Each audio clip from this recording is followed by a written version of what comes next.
This conference will now be recorded. Olá, boa noite. Estamos aqui de volta com Isolamento Anatômico Biomed. Hoje, no episódio 16 da primeira temporada, passando para uma nova fase. Deixamos o membro superior, agora vamos começar a entrar numa nova região, cabeça e pescoço. E hoje teremos o professor Igor Wilson Yan, do Departamento de Morfologia da Universidade Federal Fluminense, que vai conversar conosco sobre ossos do esplancnocrânio e mímica facial. Boa noite, professor Igor. Boa noite, doutor Zóia. Obrigado pelo convite.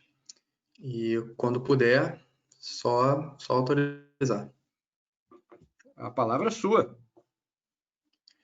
Bom, pessoal, então hoje a gente vai falar sobre os ossos do crânio, perfeito? E a mímica facial. O crânio ele é um composto de ossos, né? Um pouco complexo, e por isso a gente decidiu postergar um pouco para falar dele, perfeito? Então, vamos lá, assim que o... Perfeito, pronto.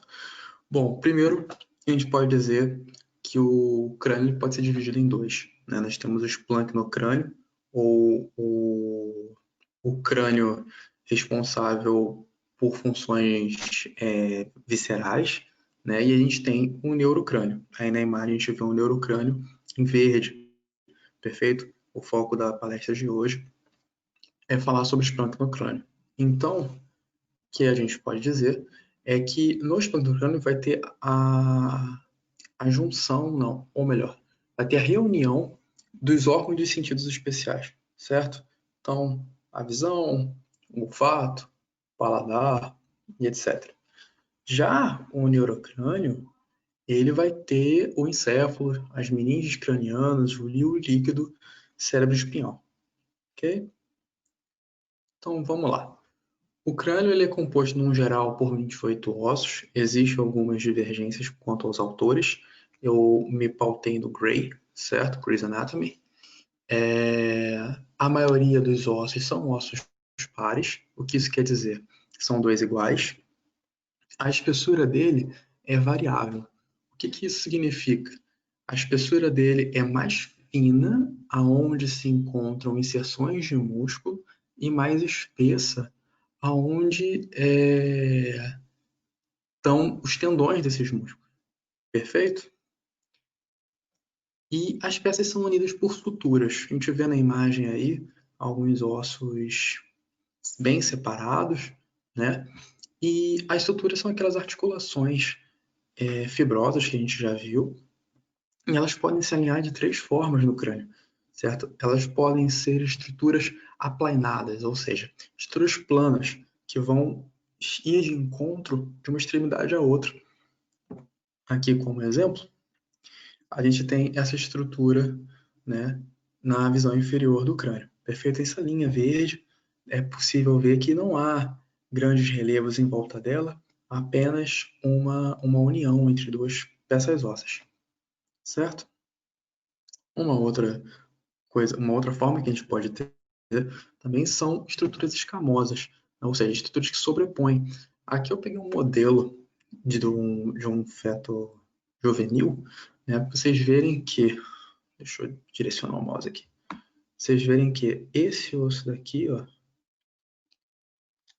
perfeito, a gente já vai falar o nome dele, esse osso daqui, percebam que ele está num nível acima dos demais. O que isso significa? Que quando se juntar as placas ósseas com o decorrer do crescimento, ele vai estar um pouquinho acima, certo? Então ele vai ser uma estrutura que sobrepõe as demais. E estruturas que apresentam uma forma serrátil. A interação entre elas é tal qual que elas parecem um pente, perfeito? Um zíper, acho que seria a analogia mais correta. Certo? Aqui a gente vê a sutura sagital apresentando exatamente esse formato. Perfeito? Então, vamos seguindo. Bom, como havia dito, o crânio tem diversos ossos. A gente dividiu ele nessas duas palestras em esplancnocrânio e neurocrânio. Hoje, com foco em esplancnocrânio.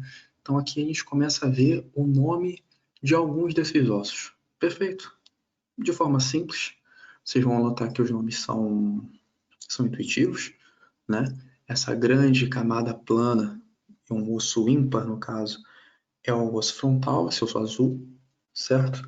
A gente consegue ver alguns acidentes nele, né?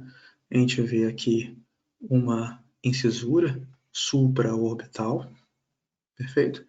E aqui um forame supraorbital, que pode, né, acontecer de haver os dois, perfeito?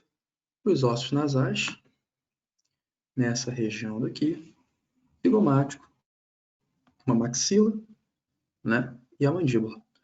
É interessante notar, vocês estão vendo que esses ossos, eles se projetam até o próximo osso, né? Todos eles vão se projetando a fim de se fundirem. E vocês vão lembrar também que quando tem essa projeção para algum lugar, a gente dá um nome de processo. Então, vamos pegar aqui, por um exemplo, essa região entre o frontal e o zigomático. Perfeito? Vocês podem ver que essa aqui é uma projeção do osso frontal pro osso zigomático. Então, essa região aqui, ela ganha o nome de processo zigomático do osso frontal, certo? E isso acontece em todos esses ossos. Perfeito? Então, vamos seguindo para a gente ver mais algumas estruturas. Bom, aqui focando mais na cavidade nasal, a gente consegue ver essa lâmina perpendicular, certo? Aqui em cinza, é a lâmina perpendicular do osso etimoide, que ele é um osso interno no crânio, perfeito? Mais centralizado. A gente vê uma concha nasal média, uma concha nasal inferior, e a gente vê também o vômer, que é essa parte aqui de baixo. Quando vocês visualizam, provavelmente vai dar melhor para ver isso na próxima palestra, mas quando vocês visualizam a relação da lâmina perpendicular do etimoide com o vômer, vocês vão notar que frontalmente a lâmina perpendicular ela parece ser de um comprimento superior ao vômer, correto? Entretanto, se vocês olharem uma visão lateral disso, vocês percebem que é um triângulo, né? A lâmina perpendicular, ela é maior aqui e ela vai, ou melhor, assim é melhor. Ela é maior aqui e ela vai afinalando, tal ponto que o vômero a completa. No fim, acaba ficando um formato retangular, porque esses dois ossos se complementam.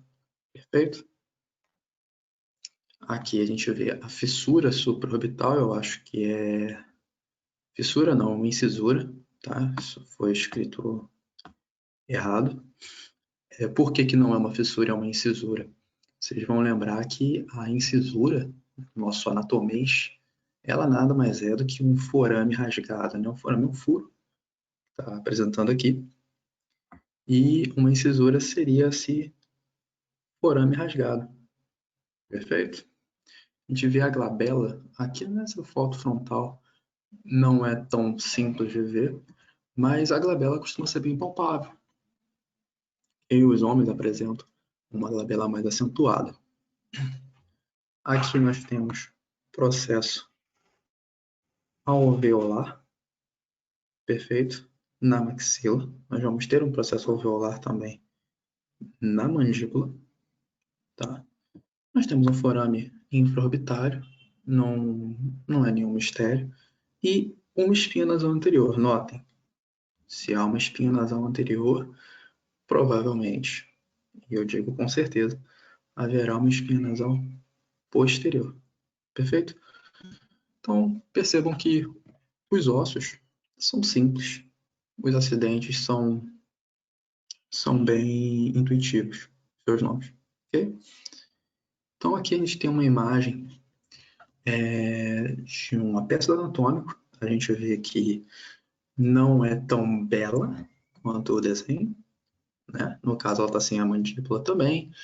a região, né, as conchas nasais, a lâmina etimoidal estão avariadas, mas é possível ver que aqui é uma leve protuberância, né, um acentuamento nesse osso frontal, que seria a glabela.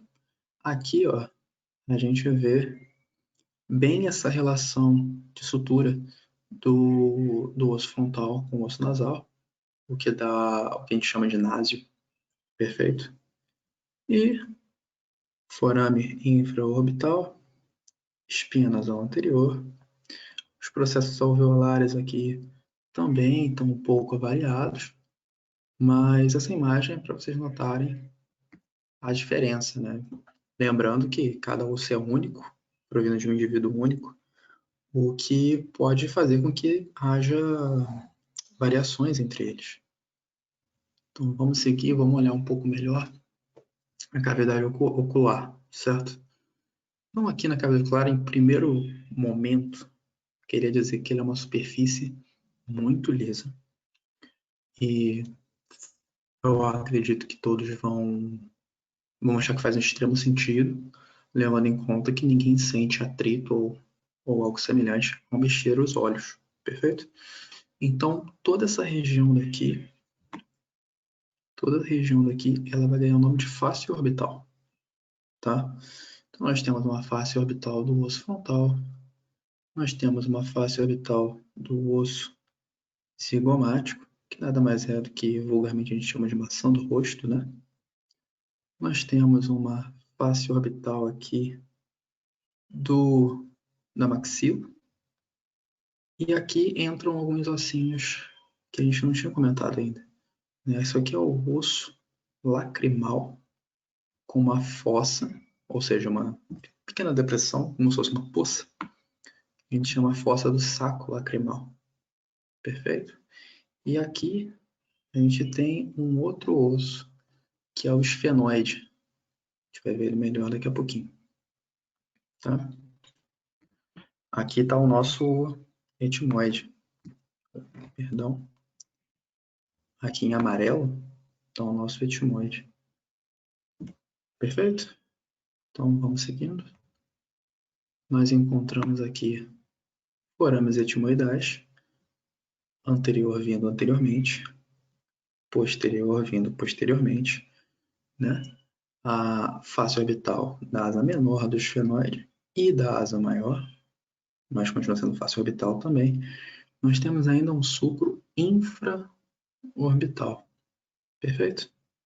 Além disso, o canal óptico, que vocês vão lembrar, né, que por ele passa o segundo par de nervo craniano, além da artéria oftálmica. Perfeito? Vamos seguindo. Além disso, nós temos uma fissura orbital superior e uma fissura orbital inferior. Percebam a diferença de fissura para incisura, ok? E aqui a gente vê a peça óssea, né? Como eu havia dito, essa estrutura, dos ossos nessa região, são muito lisas, certo? Então, você tem um pouco de dificuldade para ver as suturas que as diferenciam, mas acredita em mim que, né, na prática é mais fácil. Agora que a gente pode ver aqui com clareza, a gente vê aqui o osso lacrimal, perfeito? A fossa do saco lacrimal aqui, os forames etimoidais, anterior e posterior, perfeito? A gente consegue ver o canal óptico aqui no fundo, a fissura, certo? É isso, tudo bom? Então, acho que vale a gente falar um pouco de mandíbula também. Aqui nós temos a cabeça da mandíbula, certo? Vocês vão notar que ela tem uma pequena depressão, que é uma fóvea pterigoide, certo? A cabeça da mandíbula, ela é uma das duas únicas articulações, né, de amplo movimento que a gente tem no crânio. perfeito? Ela tem uma articulação do tipo condilar, certo? Então, aqui a gente tem essa forma pterygoide, tudo que se afina, se afunila, na verdade, a gente tende a chamar de colo. Então, aqui a gente tem um colo da mandíbula, a gente tem um processo coronoide aqui. Então, nós temos dois processos coronoides, né, no ser humano, espero que vocês lembrem do outro. Um ramo da mandíbula, seu corpo, forame mental. E aqui, olha, acho que tem uma imagem melhor em seguida. Nós vamos trabalhar com essa aqui um pouquinho. Vocês conseguem ver que tem um sulco muito fininho aqui, não é? Esse sulco aqui é uma área de inserção do músculo miloioide, certo? Então, vamos avançar um pouco aqui já no desenho. É possível ver essa pequena estrutura, um triângulozinho acima desse forame da mandíbula, tá aqui, que se chama língula. E além disso, nós temos duas fóveas, né? Uma fóvea sublingual, uma fóvea submandibular. Acho que fica claro pensar, né? Ou melhor, fica difícil confundir as duas devido às alturas, né? Uma fóvea abaixo da língua, uma fóvea abaixo da mandíbula. Perfeito? E agora nós vamos tendo já um certo conhecimento dos ossos que estão ali. A gente vai falar um pouco dos músculos da mímica. E essa parte é uma parte um pouco mais densa, certo? Mas em compensação, vocês vão o tempo todo estar escutando o nome dos ossos. Perfeito? Então vamos lá. Primeiro a gente tem o orbicular do olho. É interessante a gente ver que ele tem três partes, certo? Ele tem uma parte palpebral, que são literalmente as pálpebras, uma parte lacrimal e uma parte orbital. Percebam que no desenho, o desenho está bonito, o desenho é fácil de ver, a orientação que essas fibras orbitais elas apresentam, né? Elas orbitam. Parece claro, mas no final tem uma imagem de uma peça e vocês vão notar que para o reconhecimento da musculatura do rosto, que é uma musculatura delicada, certo? É uma vasta, né, musculatura que vocês podem ver já nessa foto. Vocês precisam se ater à orientação das fibras, além da origem e inserção. Okay? Então, a gente tem que o músculo orbicular ele tem a sua origem na parte nasal do osso frontal, ou seja, parte nasal do osso frontal. O osso frontal está aqui, né? É nessa região aqui de encontro com os ossos nasais, certo? Além disso, né, a gente tem o processo frontal da maxila. Lembrem que eu comentei que tudo que se projeta ganha nome de processo, e a maxila se projetando pro osso frontal vai ser um processo frontal da maxila, certo? Crista lacrimal posterior e da superfície anterior e bordas do ligamento palpebral medial, ou seja, tudo nessa região daqui, ok? A inserção desse músculo é na órbita, certo? No globo ocular, e a sua inervação se dá por ramos temporais e zigomáticos. Nós ainda não vimos toda essa inervação da face, mas isso é capítulos para o futuro, perfeito? Obviamente, a ação do orbicular dos olhos se dá em fechamento ativo das pálpebras, né? Ou seja, fechamento voluntário delas, perfeito? Então, vamos lá. A gente tem aqui O corrugador do supercílio, essa seta está um pouco deslocada. O corrugador do supercílio é esse músculo daqui, certo? Que sua função é muito clara, né? Ele traciona a sobrancelha para baixo. Uma forma de vocês verem isso é vocês imaginarem essas fibras se encurtando. Então, vocês vão imaginar esse movimento aqui acontecendo. Não vou fazer caras e bocas aqui, né? Isso vai ficar gravado. Então, prefiro manter a dignidade. Pedro depois pode brincar aí com a gente. A sua origem é na extremidade medial do arco superciliar. Não é muito difícil da gente imaginar onde isso fica, né? E a sua inserção é na superfície profunda da pele, ou seja, a inserção dele é muito superficial já na camada de derme, tudo bem? A sua inervação perpetua, sendo por ramos temporal e zigomático do nervo facial. Percebam, vocês vão ver que a musculatura, a grande maioria dela vai ser pelos mesmos nervos. No finalzinho eu dou uma leve palhinha do porquê isso acontece. Bom, o prócero agora sim, a seta está no lugar certo, né? O prócero é esse músculo triangular, perfeito? Que ele vai ter como função não o abaixamento da sobrancelha, mas sim a união de ambas as sobrancelhas, né? Então, a sua origem é na face que reveste a parte mais inferior do osso nasal e a parte superior da cartilagem nasal lateral. Lembram que a origem, a gente dá um nome para a parte que vai se manter fixa? Então, o que acontece? Quando esse músculo se contrai, essa região dele aqui não se eleva. Agora, essa aqui vai se abaixar um pouco e se juntar.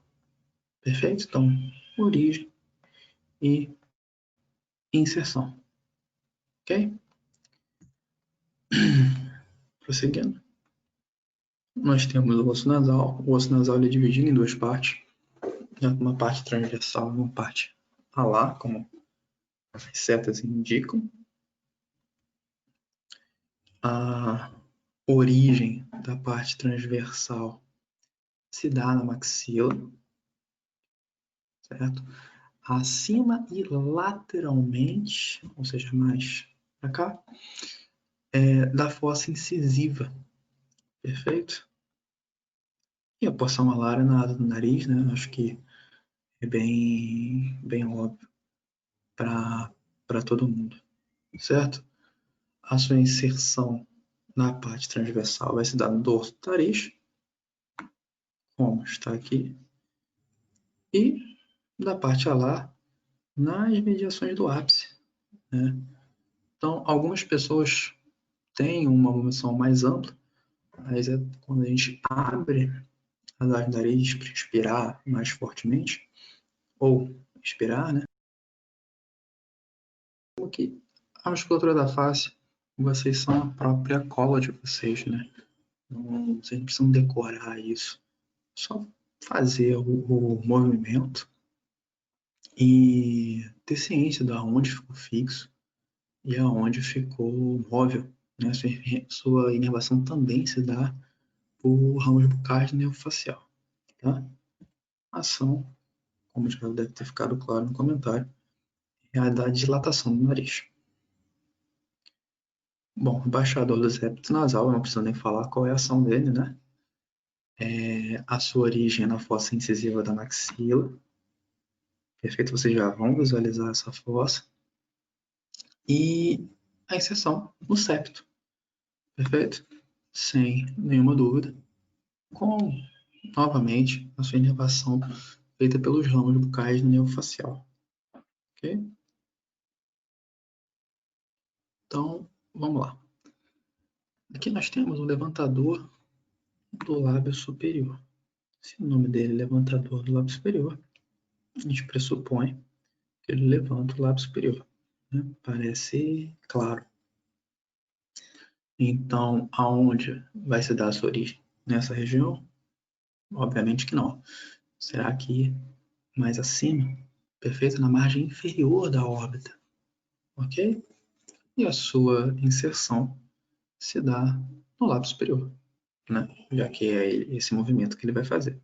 Sua inervação também é pelo ramo bucal, do nervo facial, e a ação dele é levantar o lábio superior, além de projetar ele um pouco para frente, perfeito? Que a gente tem o levantador do lábio superior e da asa do nariz. Então, a gente percebe que além da função de levantar o lábio superior, ele ainda vai se relacionar um pouco com a parte alar do nariz. Perfeito?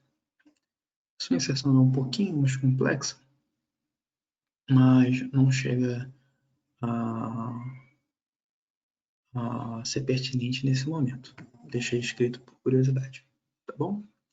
Sua inervação novamente continua sendo dos ramos bucais e nervo facial, e ele levanta o lábio superior e dilata a narina. Né? Levantador do ângulo da boca, a gente vê que esse músculo ele já está com uma orientação um pouco mais inclinada, certo? Ele também aparenta estar um pouco mais profundo que os demais, né? Sua inervação continua sendo como de todo esse agrupamento, vamos colocar de inervação. Ele eleva o ângulo da boca, né? A sua origem na fossa canina, na maxila, e a inserção, né? Não precisa dizer tanto. Para zigomático menor, já adianto que existe um maior. Vocês vão notar que ele está numa íntima relação com o orbicular dos olhos, certo? Na verdade, ele está saindo por baixo do orbicular. E quando vocês forem ver a peça real, vocês vão ver que parece que eles são o mesmo músculo, né? E como que você se safa desse problema? Bom, pela orientação das fibras, né? O orbicular dos olhos, ele continua orbicular da órbita, né? E as fibras do zigomático menor estão no sentido completamente distinto. Perfeito? Então ele vai ter sua inserção no lábio superior, né? Como é possível ver aqui na imagem, e a sua origem na superfície malar do osso zigomático. Uma pequena elevação aqui embaixo, nessa região.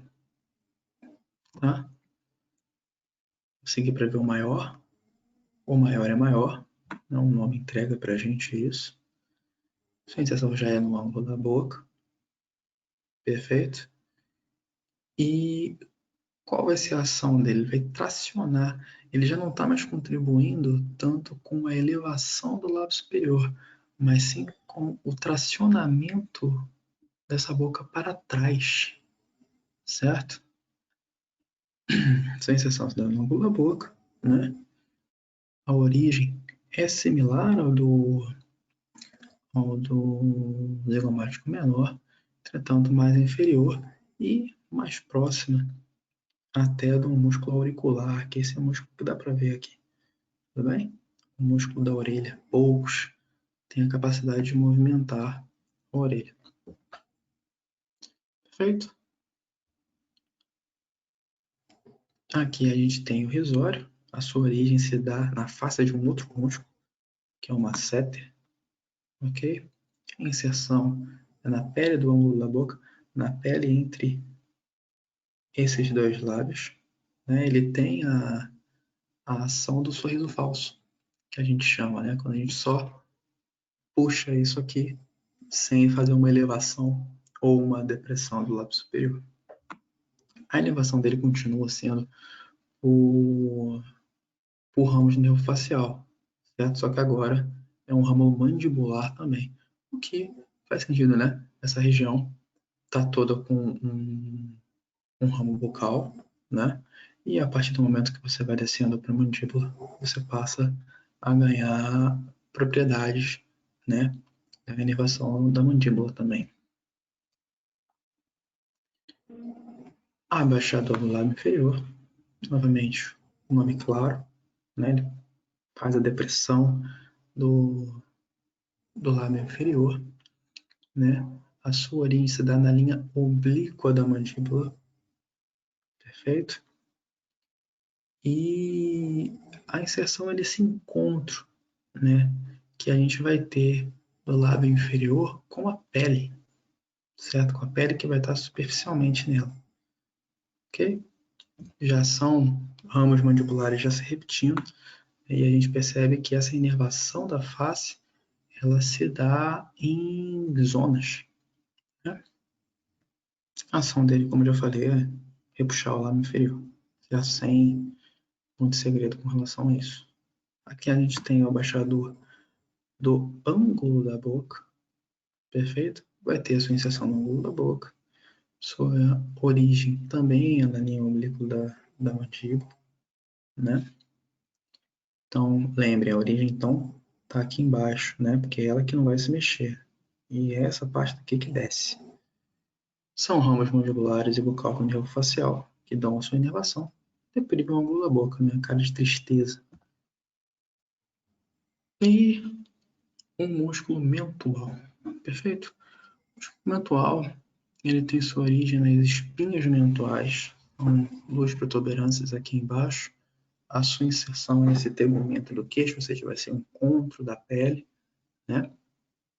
Ele projeta o lábio inferior para baixo, mas na verdade ele também tem uma função de ejetar para frente e enrugar o queixo. Perfeito? A gente tem ainda o orbicular da boca, né? A gente percebe essas fibras fazendo um movimento distinto. Na verdade, todas elas fazem um movimento, de certa forma, exclusivo, né? Algumas contribuindo com o movimento da outra, outras indo contra esse movimento. Ok? E aqui a gente tem uma seta, né? A gente tinha citado ele anteriormente pela origem de um músculo na sua face. Aqui a gente ainda consegue ver um cigomático maior, cigomático menor, certo? Aqui é um abaixador do ângulo da boca. O masseter está aqui, né, com seus dois fascículos. O masseter é descrito como o músculo mais forte do corpo humano. Ok? Então, a sua origem se dá no arco zigomático. Perfeito? A gente tem um arco, que é o osso zigomático aqui. E isso aqui a gente chama de arco zigomático. Tá? Sua inserção se dá num fascículo profundo, certo? Um ramo e processo coronoide da mandíbula. Lembram aqui, ó, processo coronoide está nessa região daqui, né? O ramo é exatamente aqui, perfeito? E o seu fascículo superficial, né? No ângulo, que é essa região daqui, e também no ramo da mandíbula. Ficou claro? Fascículo profundo, fascículo superficial, que é profundo, está mais interno, que é superficial, está mais externo. A sua inervação já se dá pelo nervo mesentérico, é um ramo do trigêmeo, né? Vocês lembram? Quinto par de nervo craniano. E a sua ação é a elevação ou fechamento da mandíbula. Vocês vão ter isso em neuro, mas a mandíbula também é dita como um único osso que se move sozinho, né? Porque a abertura da mandíbula é por queda, falando grosseiramente, né? Você simplesmente deixa a mandíbula cair. A gente tem estruturas que vão controlar a velocidade e o quanto isso vai acontecer. Perfeito? E aqui nós temos o bucinador, certo? É um músculo mais interno, tem uma foto dele melhor aqui, ó, certo? E é basicamente a bochecha, né? Sua origem se dá na superfície externa dos processos alveolares da maxila, acima da mandíbula, né? Sua inserção no ângulo da boca. Deixa eu ver isso aqui claramente. Perfeito? Sua inervação continua se dando por ramos bocais, nervo facial, toda a musculatura dessa região. Isso acontece. E ele deprime e comprime as bochechas, certo?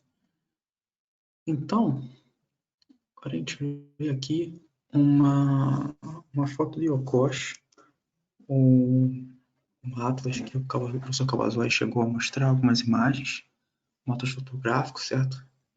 E a gente vê que, novamente, a peça real, ela diferencia um pouco, né, dos desenhos do Néter. Então, o que será que a gente consegue ver aqui? Aqui, dissecado, a gente está conseguindo ver um corrugador do supercílio. Esse triângulo aqui, com carinho, você vê as projeções de fios formando um próximo. Perfeito?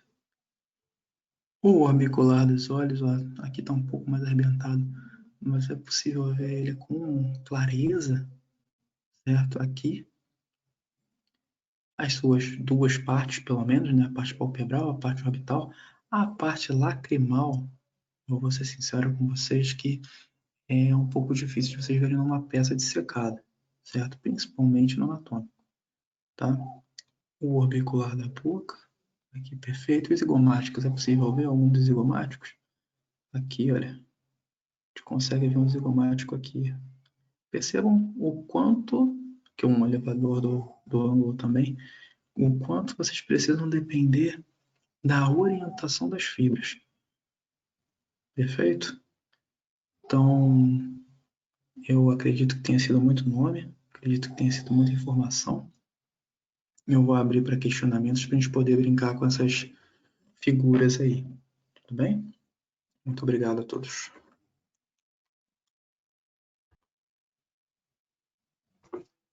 Obrigado, Igor. Obrigado pela bela palestra. E vamos encerrando aqui a gravação e o professor Igor estará à disposição de todos para dúvidas. Muito obrigado e boa noite.